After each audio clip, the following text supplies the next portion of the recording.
I have full faith that this team will be the reason we win in November. I am your warrior. I am your justice. I am your retribution. The 2024 election is in full swing. For every key campaign moment, the Washington Post is there, bringing you live coverage with insight and analysis. From landmark Supreme Court decisions to the sentencing of Donald Trump. We'll be on location reporting live from the Republican and Democratic national conventions and the presidential and vice presidential debates. It all leads up to our 2024 Election Night Special, providing real-time race calls, live updates from our reporters on the ground, monitoring the pivotal races that will determine the balance of power in Washington and the future of our country. No one covers politics and elections like the Washington Post, because democracy dies in darkness.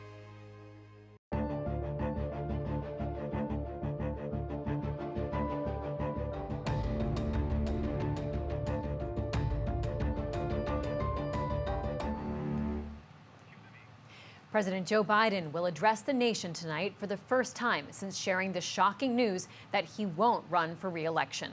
Welcome to live coverage from the Washington Post. I'm Libby Casey. President Biden will speak from the Oval Office at 8 o'clock Eastern Time. It's his second primetime Oval Office address in just 10 days, a whirlwind time in political news. In the last 2 weeks, there was an assassination attempt on former President Trump's life. Republicans held their convention where Trump named J.D. Vance as his running mate. President Biden caught COVID and had to isolate. And on Sunday, Biden answered the calls of many in his party and announced he would not seek re-election. But the news didn't stop there, because less than half an hour after Biden made that announcement, he endorsed Kamala Harris. And now she has gotten enough support of delegates to be the Democratic nominee. With me to preview tonight's speech and talk about what this moment means in American politics are columnist James Hohmann, senior political correspondent Rhonda Colvin, senior video journalist J.M. Rieger, and Maeve Reston, national political reporter. James, what do we know about President Biden's plans for tonight? The tone will be somber and reflective. He wants to do three things. He wants to defend his record, define his legacy, and describe his vision for the next 6 months, the final 6 months. The White House has provided 4 paragraphs of excerpts. In them, he's going to say defending democracy is more important than a title, and that he's decided the best way to defend democracy is to pass the torch to a new generation. And he'll say that history is in your hands and democracy is in your hands. It is very important to the White House that the president not be perceived as a lame duck, even though he is at this point. They don't want this to be a eulogy. They want it to be a valedictory. And he is going to try to show that he is still very much in charge for the final months of his presidency. Yeah, Rhonda, how much of this does need to be about looking forward and not just reflecting on, his presidency, his political legacy? Yeah, he's going to have to strike both balances, because part of his record is Kamala Harris.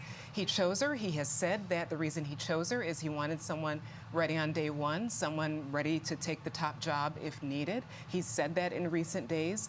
So I think he's going to have to talk about his record and also how that can be carried forward with Harris. I think we can also take a cue from the call that he was on when Harris visited the Wilmington, Delaware headquarters of the campaign, and he said, she's the one that I choose. Help her. I will be helping her. I'm not just taking a back seat in all of this. I will be doing my job as president for the remaining months, but I will also be helping her accomplish the goals of, taking the banner. So I think definitely, as James laid out, he's going to have to talk about his legacy. This is the first time we are hearing from him in a formal situation where he's going to discuss the decision to step aside and what that means for his party. So he also needs to talk about Harris and how he is passing the torch there. I mean, it's easy to forget that we learned about this through a statement, right? A written statement that came from Biden's social media and from Joe Biden, the team.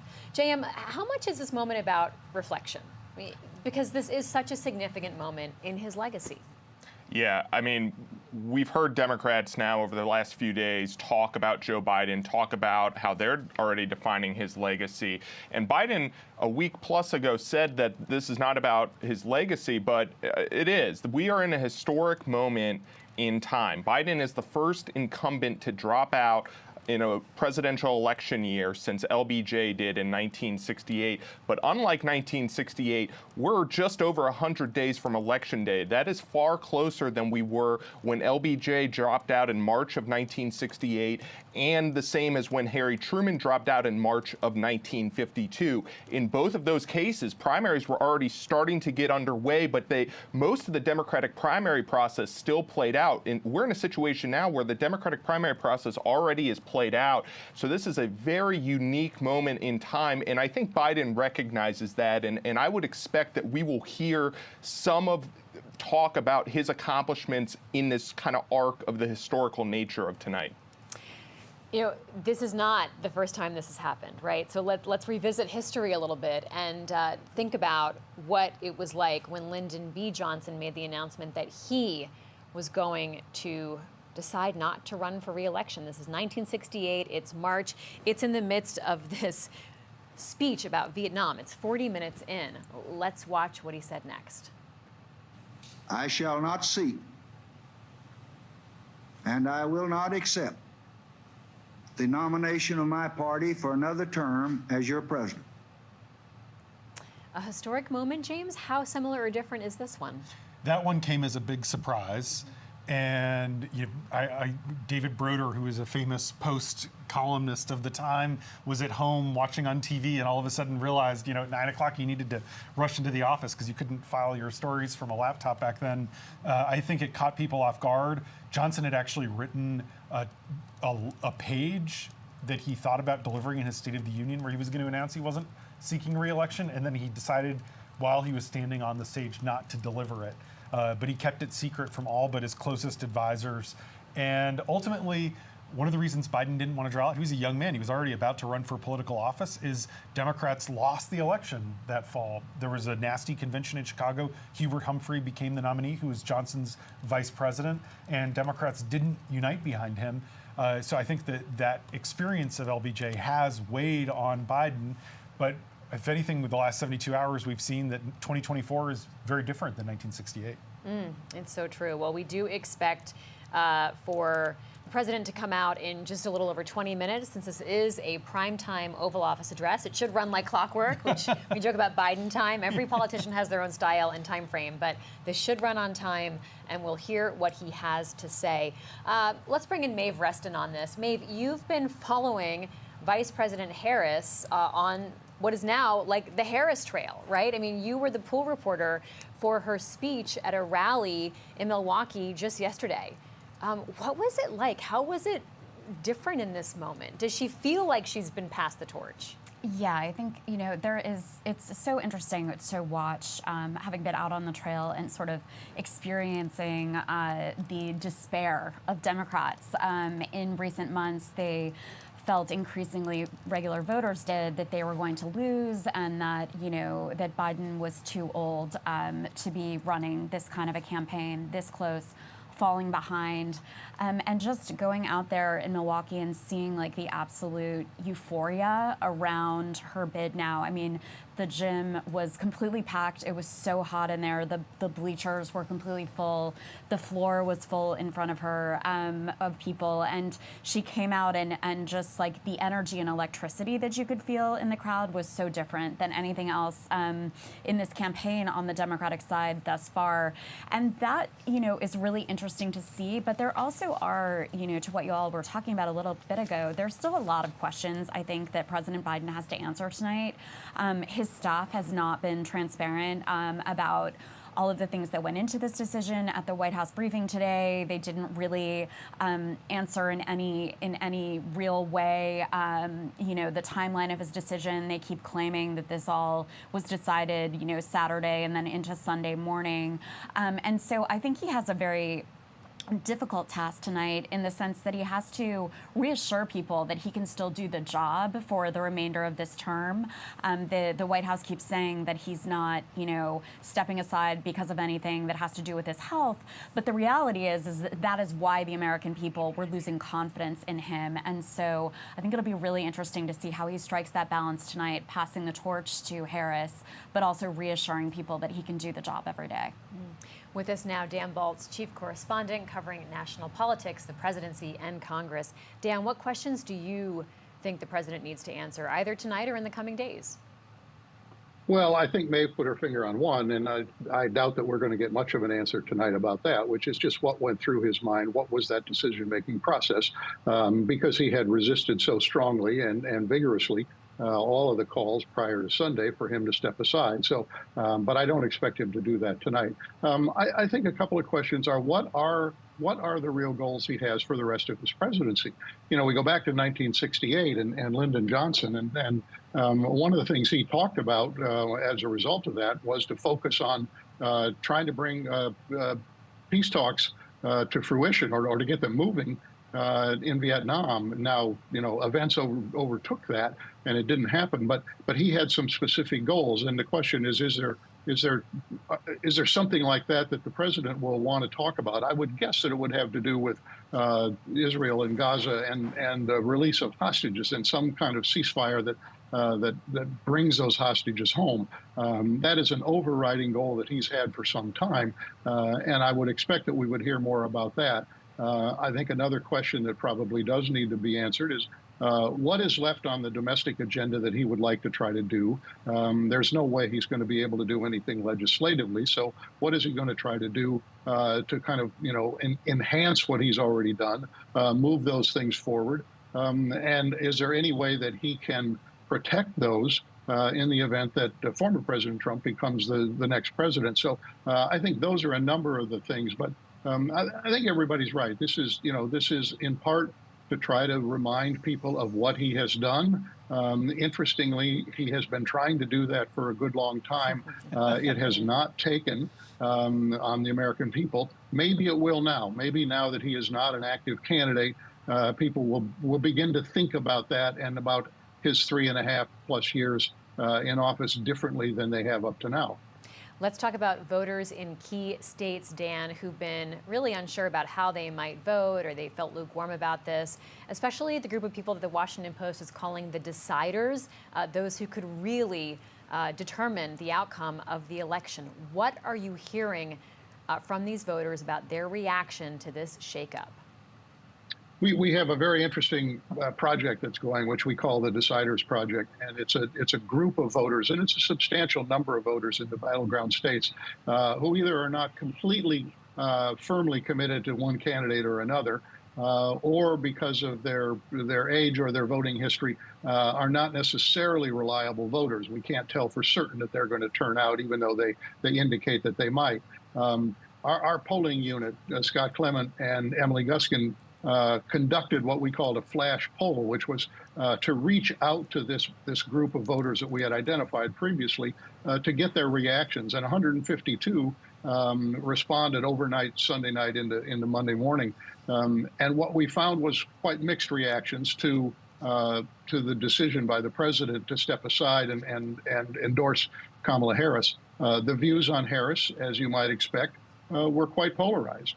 Most Democrats were quite positive about this. They accepted the fact that the president had done what a lot of people had called on him to do. They were satisfied with that, and they think that Harris has the capabilities to do the job. And interestingly, Libby, a lot of these voters in the Deciders group tend to be younger, some people of color, and those are people that we know that President Biden was struggling to coalesce around him, that they were not as strongly for him as they had been in 2020. So the reactions of a number of the younger ones was very, very positive. Among Republicans, it was quite the opposite, as you might expect. They do not see Harris as much different from Biden. Some are not convinced that she's ready to do the job. Some think that she's done a bad job with her responsibilities having to do with immigration and the border. So what we saw was kind of a reflection of the very electorate that we've been looking at all year, quite polarized, but a little bit more engaged, I would say, than they had been prior to this announcement. Dan Baltz, chief correspondent, thank you so much for joining us. A little bit more engaged. That is a very interesting observation. James, it turns out that Democrats are relieved that Biden has chosen to drop out of the race. CNN has some fresh polling out today. What does that say? Yeah, CNN went into the field after the announcement, and what they found is 90% of registered voters overall are happy that Biden dropped out. 70% say he should finish his term. Only 29% say he should resign and hand it off to Harris for the final 6 months. But asked how they feel about Biden stepping aside in sort of a general fill in the blank, 58% of voters said some variation of relieved. 37% said hopeful, 28% said surprised, 20% said worried, 13% disappointed, 4% angry. To what Dan was talking about, the race does feel like it's been so steady, so static.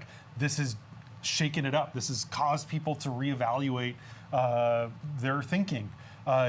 Trump in this CNN poll today leads 49-46 over Harris, but that's within the margin of error. The poll that CNN did right after the debate with the same sample had Trump up by 6 points, so the race has tightened. And African American voters favored Biden 70% to 23% in their last poll. In the poll that came out today, they now favor Harris 78-15. So that is this crucial Democratic constituency that is moving back toward the Democratic Party because they're excited that Harris is going to be the nominee. Pivoting us back to Joe Biden and what this moment means for him, Rhonda. You were running around Capitol Hill today, which was a very, very busy place to be. The news on Capitol Hill has not slowed down at all, despite all of our focus on the White House right now on the campaign trail. What has the evolution and reaction been from the Hill as Democrats were worried and trying to figure out if they should try to prod Biden to make the choice not to run again, and now, as they've learned it's actually happening, how are they reacting? Yeah, it definitely has been this evolution that I've seen since Monday, when people were sort of just waking up with only 24 hours of thinking about Biden leaving. Democrats seem on the first day to, kind of think about his legacy, think of what he was to many of them on the Hill. He was a mentor to many people. He served almost 40 years as a senator, one of the longest serving U.S. senators. So, he's been around for a long time, and a lot of Democrats knew him personally or professionally. And this was a moment where, even though some may have seen this coming, they still felt a little shock. But now, Tuesday and also today, I have seen sort of this enthusiasm where you definitely feel the energy. Democrats feel they are living another day with this, that they might have a fighting chance at not only beating Trump, but also one of their main concerns is turning the House to Democratic majority and perhaps saving some of the Democratic seats in the Senate. But they do feel somewhat of a sense of relief. However, I attended a CBC presser yesterday, the Congressional Black Caucus, the largest caucus in Congress. And, they are very energized about, former colleague Harris getting this role, this historic role. But there is this sense that they are very clear-eyed about what the challenges will be moving forward for her. The political attacks, personal attacks that we've already heard. Also, one member talked about how they are getting ready to confront a lot of these voting laws, state voting laws that changed, and how people may hear misinformation about that. So this race was always going to be a race that misinformation, AI, all those concerns may play a role, but right now they're also thinking about that. So they are very clear-eyed that there are challenges ahead, but there is a lot of enthusiasm among Hill Democrats right now. JM, what does President Biden need to project tonight? There has been so much focus on his energy, on his word retrieval, his word choice, his demeanor. What does he need to do? Well, I think Dan was just talking about it, and I think it's correct, which is, can he get people to think about his presidency differently? Right? Biden, one of the main reasons that he ultimately was forced to step aside here was because his approval rating was so low, and it kind of had dogged him for a few years now at this point. And the fact that he couldn't overcome that, he couldn't overcome the age concerns, the momentum sort of worked against him after what has now become probably the most consequential, or definitely one of the most consequential presidential debates in U.S. history or in modern political history. So what can he do to kind of swing that pendulum a little bit in terms of how voters, how Americans perceive him, perceive his presidency. As much as he might want to say that this isn't about his legacy, he is trying to sort of shape the narrative here about what he's accomplished, looking forward to the final 6 months here of his presidency, about what he wants to accomplish both domestically and in the foreign policy arena. And then what can he do? Does he talk at all about Harris and why he chose Harris, what led to this decision? Those are the sort of key questions, I think, going into this. I don't know how many of those we're going to get answers to, but it's a very important speech and really a pivot point in this election. Maeve, how much are you watching for Biden to hug Kamala Harris and vice versa? How much are you hearing her reflect on all that they have done as a team? And how much is she going to be creating some distance from him as she tries to run for the presidency? We didn't see any attempt to try to create distance on Tuesday and even Monday night when she did, a smaller speech to campaign aides in Wilmington. It was very much, and of course that was where Biden joined her on the phone and said, and was talking to all of the campaign aides and said, "I'm watching you, kid, and, I'm rooting for you." And he's made it clear that he's going to be out there on the campaign trail campaigning for her. And she has been, a more loyal soldier, I think, than anyone probably could have imagined over the last 3.5 years. And there's no change in tone in that at all. When she took the stage in Milwaukee, she almost immediately talked about how it had been, the greatest honor of her life to serve Joe Biden, and talked about, how much it meant to her to have his support. So I do think that they will be fully united, and it's an interesting question about the extent to which she'll still have to sort of be serving as vice president. One area where they have had a little bit of a difference, for example, in tone is on, Israel and Gaza. But she, even on the campaign trail, even if it would help her to kind of address some of those Democratic concerns, she still has to kind of serve as his loyal vice president and not stray too far away from his positioning on some of those issues. But I think that, there's a lot of people that are watching tonight to see the actual passing of the torch, because, as you all mentioned, so much of this was done on paper, essentially, before now. And, a real explanation of why he felt it was time for another generation to make that argument against Donald Trump and why she is the person to do it. And we've seen that whole, prosecutor versus a convicted felon framing start to be the framework of Kamala Harris's speeches. So it'll be interesting to see whether he mentions Trump tonight. Probably will be a little bit careful about that in an address that he's, giving from where he's giving it, but it'll be interesting to watch. Thanks, Maeve. James, there's been so much concern and critique made of Joe Biden's age. And I wonder if it's if it goes from being a bug to a feature. Is this a moment, because he's not running again, where people will pause and reflect on his legacy? Because he hasn't just been the president for, a term. He's also had such a long political career, really an incredibly long political career prior to that. Joe Biden is an old man in a young country. He has been alive for 1 in 3 Independence Days that we've had as a country. You can see there on the screen, he was elected to the U.S. Senate in 1972 at 29. You have to be 30 to become a senator. He turned 30 between Election Day and being sworn in. And he has lived his life. He's in the Nixon tapes, talking to Richard Nixon. And he is, one of the reasons it was so hard, it's hard to believe it hasn't even been a month since the debate, but it took weeks and weeks of growing Democratic pressure, is because he spent half a century trying to become president of the United States. That was his lifelong dream. He ran 3 times. The 3rd time was the charm. Didn't work out in '88 or 2008, although he became vice president. And you finally get the presidency, and he really believed that he was the singular figure, the only person who could beat Donald Trump.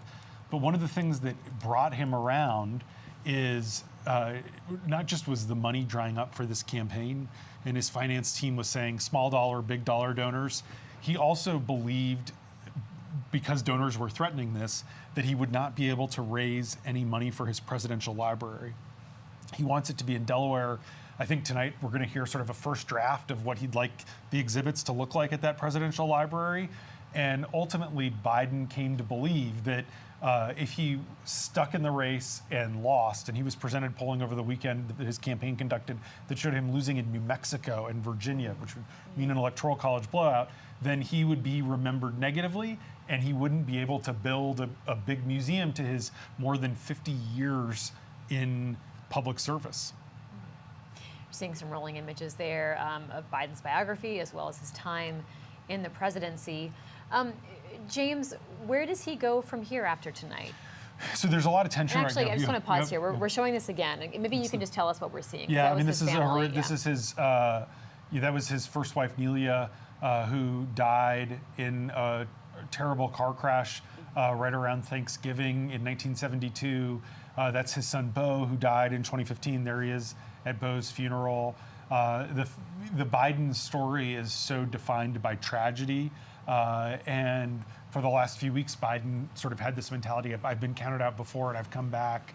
And it did take a lot of doing, including pretty direct pressure from Nancy Pelosi and others to convince him that it is, as he will say in his speech, for the best way to unite our nation is to pass the torch to a new generation. To your question of what now, the Democratic National Convention's coming up in a couple weeks.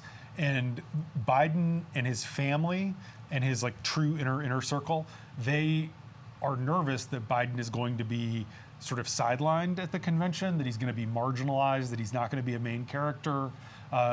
It seems like Monday night at the DNC is going to be sort of the Biden night, but how much more time will he get?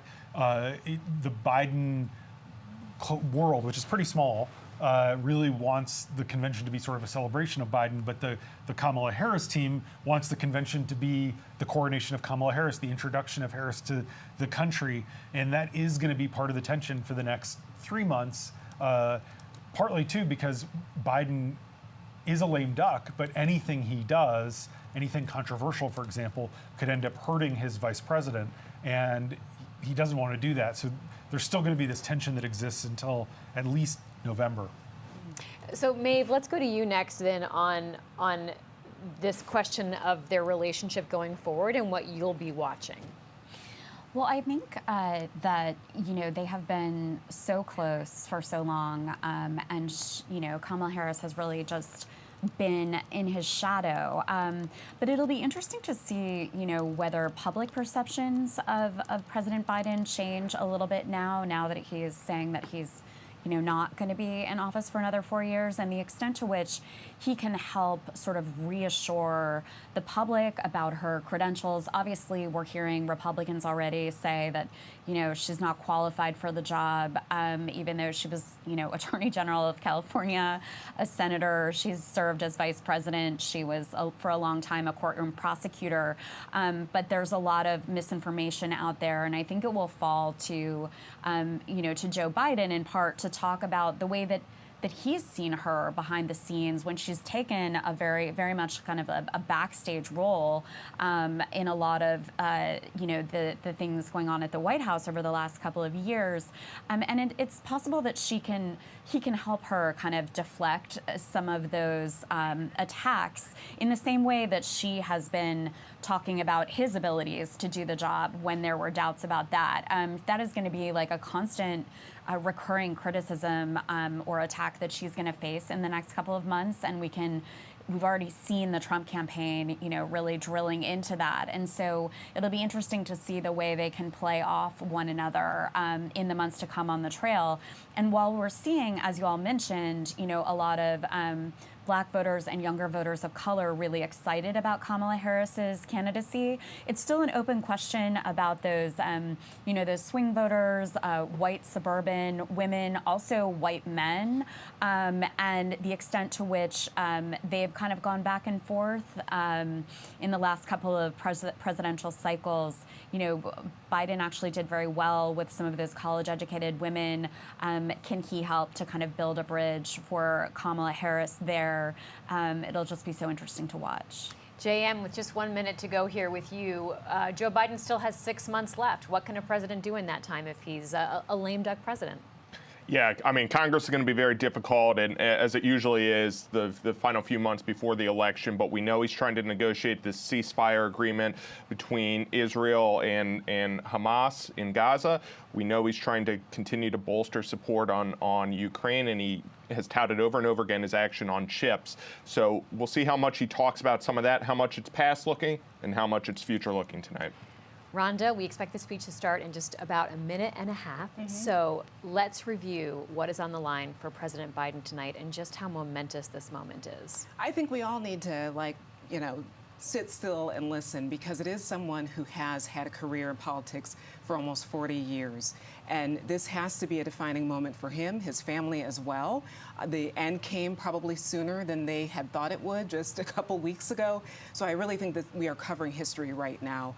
As we said, he's going to have to talk about his own legacy, what he's accomplished, but also pass things along to Vice President Harris and give her the blessing. I was talking to James Clyburn, he was the kingmaker out of all of this. I was talking to him today. He said what Biden really needs to do is talk about his legacy, talk about the things, the legislative things that he was able to get through, even though there was a very slim majority for Democrats in the first part of Biden's presidency.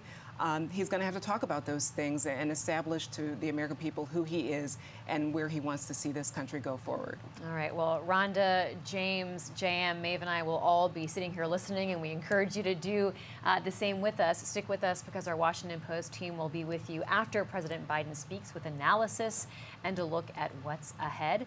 We will head in just a moment to the Oval Office, where President Biden will address the nation. The second address in just 10 days, and this is the first time we're directly hearing from him on camera in person since he announced he's not running for office. My fellow Americans, I'm speaking to you tonight from behind the resolute desk in the Oval Office.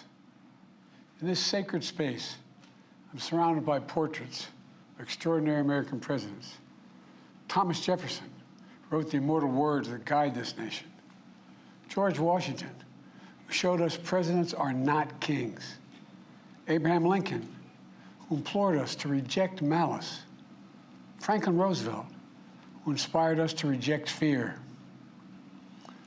I revere this office, but I love my country more. It's been the honor of my life to serve as your president. But in the defense of democracy, which is at stake, I think it's more important than any title. I draw strength and I find joy in working for the American people.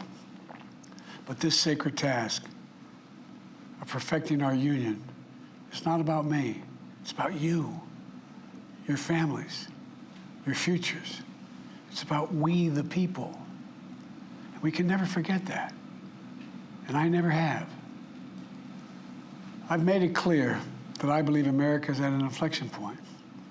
One of those rare moments in history when the decisions we make now will determine our fate of our nation and the world for decades to come.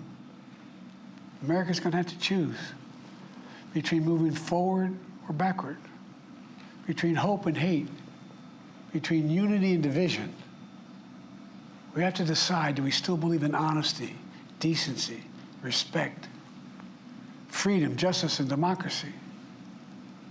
In this moment, we can see those we disagree with not as enemies, but as fellow Americans. Can we do that? Does character in public life still matter? I believe I know the answer to these questions because I know you, the American people. And I know this: we are a great nation because we are good people. When you elected me to this office, I promised to always level with you, to tell you the truth. And the truth, the sacred cause of this country, is larger than any one of us. And those of us who cherish that cause cherish it so much. A cause of American democracy itself must unite to protect it. You know, in recent weeks, it's become clear to me that I need to unite my party in this critical endeavor. I believe my record as president, my leadership in the world, my vision for America's future all merited a second term.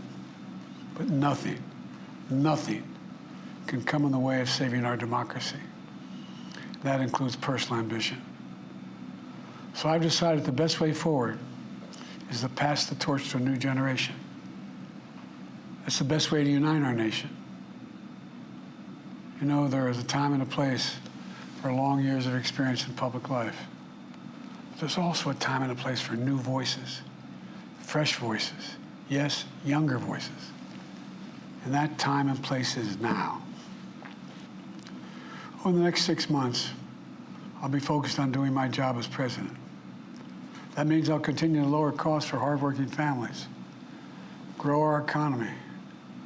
I'll keep defending our personal freedoms and our civil rights, from the right to vote to the right to choose.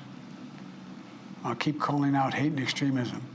Make it clear there is no place in America for political violence or any violence ever, period. I'm going to keep speaking out to protect our kids from gun violence, our planet from climate crisis that is the existential threat. And I will keep fighting for my cancer moonshot so we can end cancer as we know it, because we can do it. And I'm going to call for Supreme Court reform because this is critical to our democracy, Supreme Court reform. You know, I will keep working to ensure America remains strong and secure and the leader of the free world. I'm the first president in this century to report to the American people that the United States is not at war anywhere in the world. We'll keep rallying a coalition of proud nations to stop Putin from taking over Ukraine and doing more damage. We'll keep NATO stronger, and I'll make it more powerful and more united than any time in all of our history. I'll keep doing the same for our allies in the Pacific. You know, when I came to office, the conventional wisdom was that China would inevitably surpass the United States. That's not the case anymore. And I'm going to keep working to end the war in Gaza, bring home all the hostages, and bring peace and security to the Middle East and end this war. We're also working around the clock to bring home Americans being unjustly detained all around the world. You know, we've come so far since my inauguration. On that day, I told you, as I stood in that winter, we stood in a winter of peril and a winter of possibilities. Peril and possibilities. We were in the grip of the worst pandemic in the century, the worst economic crisis since the Great Depression, the worst attack on our democracy since the Civil War. But we came together as Americans, and we got through it. We emerged stronger, more prosperous, and more secure. Today, we have the strongest economy in the world, creating nearly 16 million new jobs, a record. Wages are up. Inflation continues to come down. The racial wealth gap is the lowest it's been in 20 years. We're literally rebuilding our entire nation, urban, suburban, rural, and tribal communities. Manufacturing has come back to America. We're leading the world again in chips and science and innovation. We finally beat Big Pharma after all these years to lower the cost of prescription drugs for seniors. And I'm going to keep fighting to make sure we lower the cost for everyone, not just seniors. More people have health care today in America than ever before. And I signed one of the most significant laws helping millions of veterans and their families who are exposed to toxic materials. You know, the most significant climate law ever in the history of the world. The first major gun safety law in 30 years. And today, the violent crime rate is at a 50-year low. We're also securing our border. Border crossings are lower today than when the previous administration left office. I've kept my commitment to appoint the first black woman to the Supreme Court of the United States of America. I also kept my commitment to have an administration that looks like America and be a president for all Americans. That's what I've done. I ran for president 4 years ago because I believed and still do that the soul of America was at stake. The very nature of who we are was at stake. And that's still the case. America's an idea. An idea stronger than any army, bigger than any ocean, more powerful than any dictator or tyrant. It's the most powerful idea in the history of the world. That idea is that we hold these truths to be self-evident. We're all created equal, endowed by our Creator with certain inalienable rights: life, liberty, pursuit of happiness. We've never fully lived up to it, to this sacred idea, but we've never walked away from it either.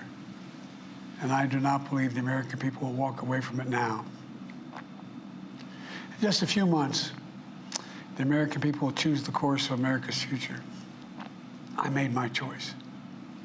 I've made my views known. I would like to thank our great Vice President, Kamala Harris. She's experienced, she's tough, she's capable. She's been an incredible partner to me and a leader for our country. Now the choice is up to you, the American people. When you make that choice, remember the words of Benjamin Franklin hanging on my wall here in the Oval Office, alongside the busts of Dr. King and Rosa Parks and Cesar Chavez. When Ben Franklin was asked, as he emerged from the convention going on, whether the founders have given America a monarchy or republic, Franklin's response was, a republic, if you can keep it. A republic, if you can keep it. Whether we keep our republic is now in your hands. My fellow Americans, it's been the privilege of my life to serve this nation for over 50 years. Nowhere else on earth could a kid with a stutter, from modest beginnings in Scranton, Pennsylvania, and Claymont, Delaware, one day sit behind the resolute desk in the Oval Office as President of the United States. But here I am. That's what's so special about America. We're a nation of promise and possibilities, of dreamers and doers, of ordinary Americans doing extraordinary things. I've given my heart and my soul to our nation, like so many others. I've been blessed a million times in return with the love and support of the American people. I hope you have some idea how grateful I am to all of you. The great thing about America is here, kings and dictators do not rule, the people do. History is in your hands. The power is in your hands. The idea of America lies in your hands. We just have to keep faith, keep the faith, and remember who we are. We're the United States of America, and there's simply nothing beyond our capacity when we do it together. So let's act together, preserve our democracy. God bless you all, and may God protect our troops. Thank you. President Biden, in a speech lasting 11 minutes, saying he reveres the office of the presidency, but that he loves this country more. He gave a pitch for Vice President Harris to succeed him and called for unity and character, praising America as a great nation because of its good people. He also gave a pitch about what he hopes to be doing with his last 6 months and reviewed what he sees as the highlights of his administration. James and Rhonda and JM, his speech also recalled his inauguration speech. He also talked about themes that he's talked about really for decades now, and then others that he has focused on dramatically since the rise of Donald Trump, and how Joe Biden has talked about preserving democracy.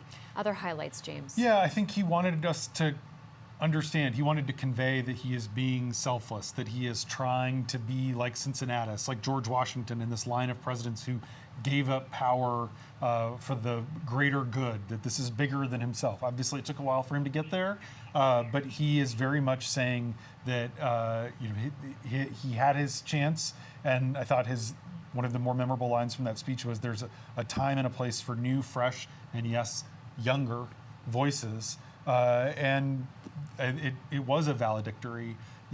There was a humility that he was trying to convey, but there was also a pride.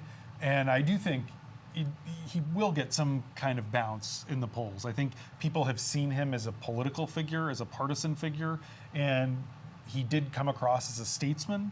And I do think that there are a lot of people who maybe will reassess the last 3.5 years in light of the fact that his name is not going to be on the ballot in November. Rhonda. Yeah, it did seem like he wanted to make sure that he said that this was a sacrifice. He said that we are at an inflection point. We've all heard him say that he decided to join the race back in 2020 because he was concerned about Donald Trump, specifically after Charlottesville.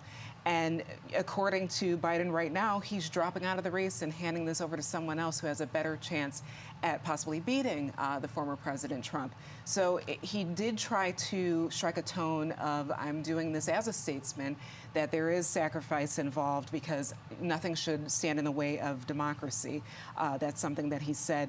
I thought it was notable that he mentioned very specific legislative proposals or reform that he'd like to get done. One of them was Supreme Court reform. That was something reported last week that he said he wants to work on, which would include term limits and include a stronger ethics code that the justices would have to comply with. He talked about stopping Putin, ending the war in Gaza, the moonshot, the cancer moonshot that he developed as a vice president under President Obama. He did make some specific talking points there. They sort of sound like things you need at least 4 years to do. That is, I mean, in some ways it was still the campaign. Seem, Cure cancer. Yeah, they may seem lofty, but it does show you a president that is still forward-thinking about his own initiatives and the things he wants to accomplish. Yeah, and JM, he's also using this moment to highlight what he wants to see live on, right? What he wants to see the next generation continue to focus on and perhaps have as priorities as well. What are your takeaways? This was a speech where he seemed to lay out the stakes multiple times in just 11 minutes of what he thought was on the line, what he thinks is on the line in this election. I think James and Rhonda are correct that there was sort of a statesman and a humility that came across in it, and it was different than what we had seen in the last few weeks where he was kind of pushing back pretty firmly against calls for him to drop out of the race. But we heard him lay out the stakes tonight. He talked about where the country was in his view when he took office, what he has done while in office, what he wants to do in the final 6 months in office, and then where he sees the country going forward, how he thinks of this as an inflection point, and how he talked about how it was important to unite the country. He talked about accomplishments. Rhonda just mentioned the Supreme Court reform, talked about getting costs down for families, talked about gun violence, talked about climate and legislation he passed, also talked about in foreign policy.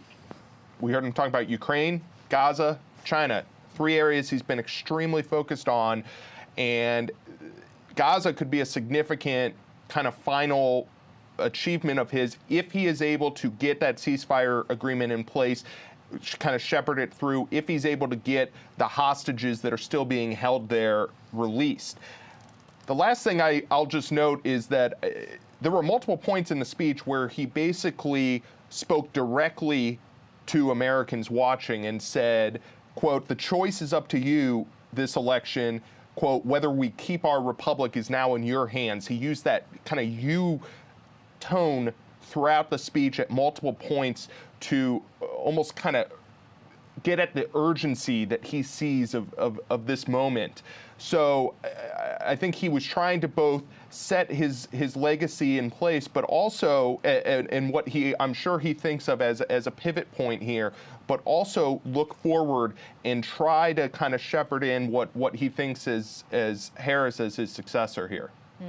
Yeah, James, I think we've all touched on this idea of humility, but also pride, right? Pride of the moment. And even though he's saying, I have to put my ego aside, which is what a lot of people were literally saying, put your ego aside. And he's saying, I will do that. Yeah. And yet, look at all I've done and look at all I still want to do. Yeah, I think our So there's viewers still might an have appetite noticed there. He had a clenched fist, and you could see the clenched fist, and he raised it pretty high. And as he was talking about his accomplishments, he was going like this. And I think that was his tell of like this frustration that he hasn't gotten more credit, disappointment that this is how it's ending. And he feels this sense of betrayal. He's putting a brave face on it. He's saying personal ambition can't get in the way of democracy, which is the opposite of his position a week ago, where he was saying he was the only person who could beat Trump. But he's someone who, you think about the last couple weeks and how hard the last month has been for him. He's had COVID, and this is his first public appearance since coming out of isolation. So he's been sitting at his beach house in Rehoboth, Delaware, and kind of coming to terms with this being the end. And that speech really did feel like a farewell address, as much as we have 6 more months, we're going to run through the tape address, because as far as Biden is concerned, that this is the end of his political career.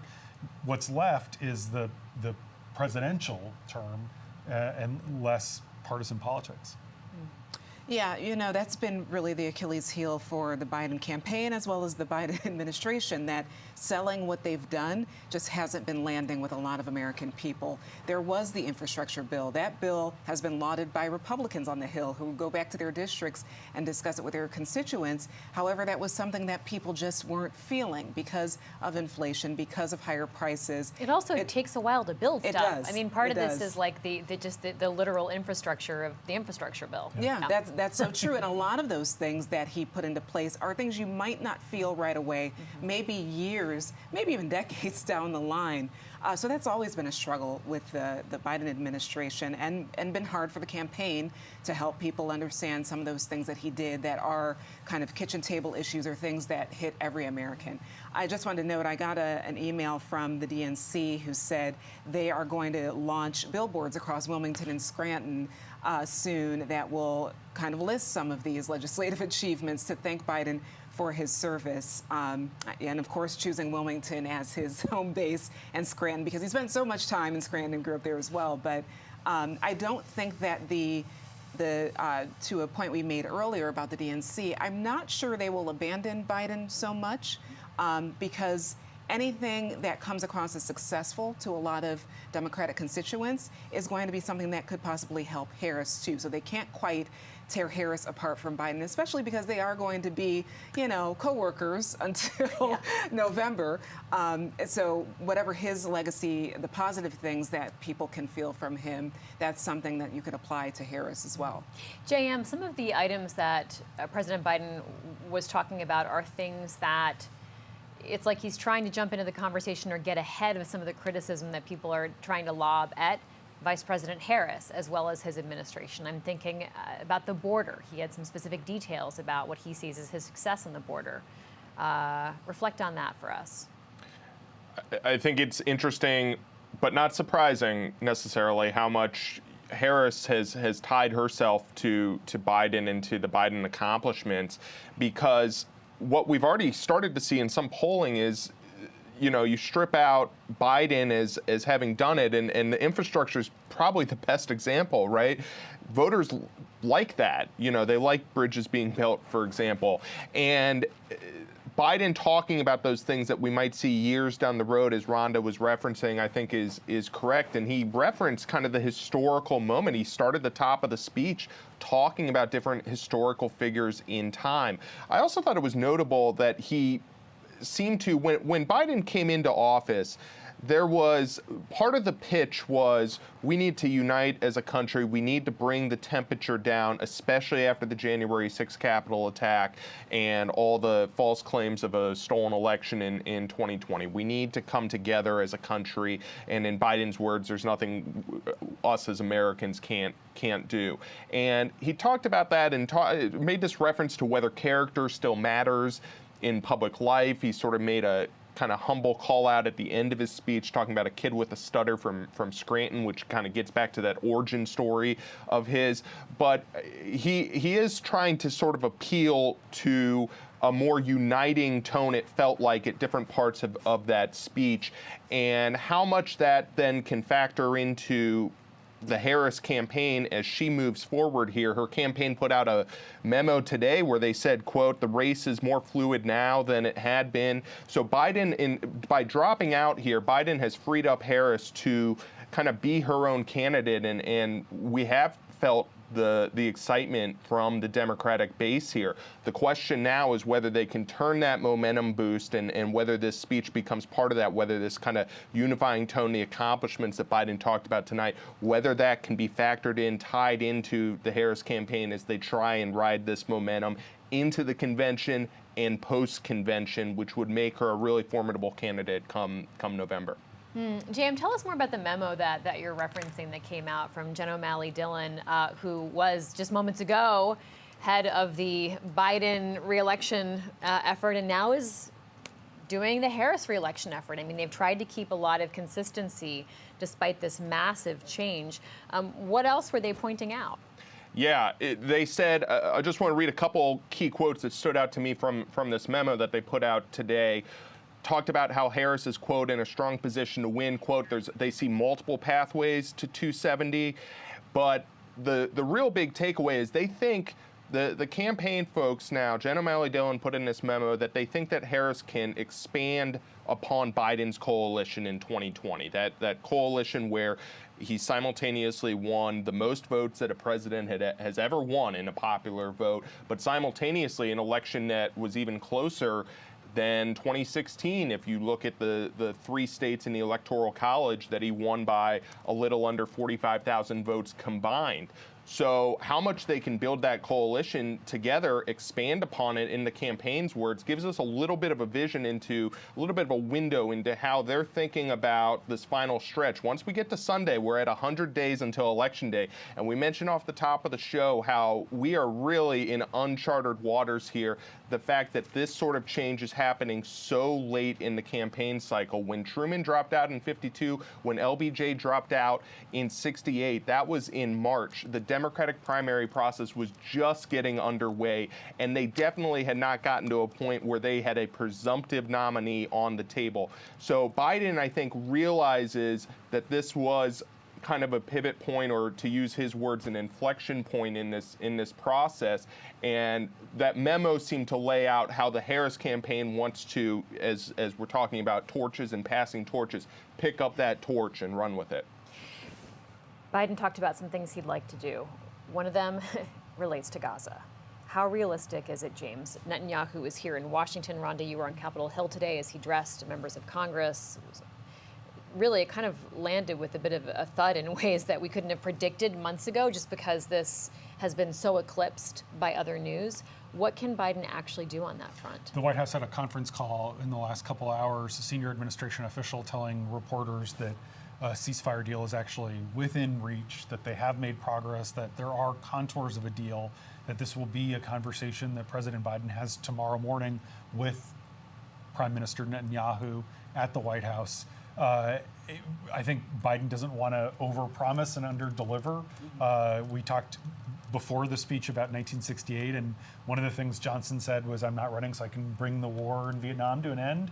And back then, we now know from the historical record, Richard Nixon back-channeled with the North Vietnamese and said, don't cut a deal with LBJ, you'll get a better deal if I win in November. And that tanked peace talks, and the Vietnam War ended up going on for 7 more years. And so, today you saw Trump post a letter. He posted a picture of a letter he received from Mahmoud Abbas, the president of the Palestinian Authority, after the failed assassination attempt on Trump. And Trump is also meeting with Netanyahu tomorrow. So, a deal feels within reach, but this is one of those things where you can't believe there's going to be a deal until those 8 American citizens who are being held hostage are released, and until the onslaught against Gaza stops. So I think that is something where maybe because Biden's not tied to the reelect as much, he could work something out or position himself maybe slightly differently than he could before. Rhonda, the movement goes on from here to other places and other people, frankly. He's still the president of the United States for 6 more months. But as JM was saying, we're just about 100 days out from the election. We'll be watching to see who Harris pegs to be her vice presidential pick. Where does this all go from here in this moment? Well, it's all about that momentum with Harris. Right now, we've heard that there have been a record number of volunteers who have signed up for her campaign. That signals a lot of energy. We've heard of the donation money coming in. We've heard, from folks, as I think Dan Balls had said, some people who were on the fence. It does seem to have woken them up that, there is now a different race to be run. But one interesting thing that Representative Clyburn told me when I talked to him earlier today, I asked him, is this just a honeymoon period for Harris? Is this just an initial bump? And he said, I asked him, what about the energy? Where does this energy go? He said the atomic bomb had energy, but it's harnessing that energy that is actually effective. And he said Democrats are very aware they've got work to do. This is, yes, a few days of, cheering that they have a historic candidate, someone who has woken up the base, but they know that there's a lot of challenges ahead. So what's next, to your question, is figuring out how to use that momentum, especially in the blue wall states. We are right now, hopefully, maybe days away from hearing a VP pick. Because there's a timeline on that now. There is. Yeah, Yeah, August the 7th. the Democratic National Committee Rules Committee met today and decided that they're going to have the nomination officially decided by August 7th. Yeah, and that's going to have to be a very strategic pick because, on the other side, you have J.D. Vance, who was picked for that blue wall strategy. Who did she pick? Who is going to strengthen the assets that she does have and perhaps also make some of those people in the middle more comfortable? So we'll see, but we'll be here to cover it. What a historic moment to be witnessing. Well, thank you so much to both of you and to JM. There is a time and a place for long years of experience in public life, Joe Biden said from behind the Resolute desk tonight. There's also a time and place for new voices, fresh voices, younger voices, and he said that time is now. The president passing the torch in a national address to Vice President Kamala Harris and explaining his decision to end his re-election bid.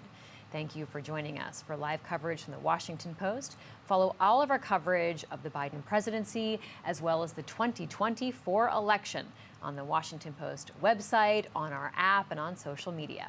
I'm Libby Casey. Have a good night.